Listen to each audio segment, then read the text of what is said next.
Pinag-aandaan na ng ating Filipina tennis star na si Alex Ayala ang mga panibagong hamon ng International Tennis Circuit upang mapagtibay ang kanyang kumpiyansa para sa kanyang clay court debut.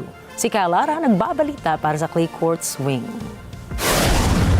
Matapos ang sunod-sunod na kompetisyon sa hard courts sa unang bahagi ng taon, nakatuon na ngayon si Filipina tennis phenom Alex Ayala sa masinsinang pag-iensayo para sa kanyang clay court swing.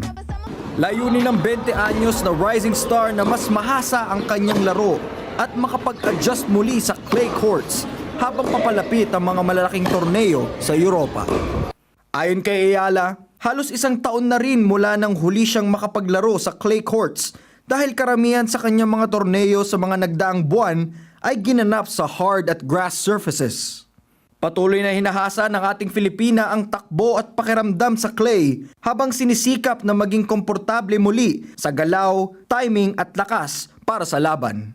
Sa kabila ng kanyang pagbaba sa ika-45 pwesto ng WTA rankings bago pa magsimula ang nalalapit na Linz Open ngayong April 6, mas nananaig ang kumpiyansa ng ating Filipina nang ipamalas ang ilang mahuhusay na performances mula sa mga nakaraang torneo.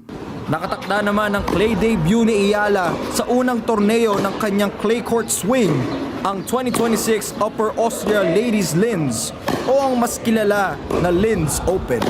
Gaganapin ito mula April 6 hanggang April 12. Susundan naman ito ng pagsabak ng ating Filipina sa Women's Stuttgart Open na gaganapin sa Germany mula April 13 hanggang April 19 at sa Madrid Open na gaganapin sa Spain mula April 21 hanggang May 3.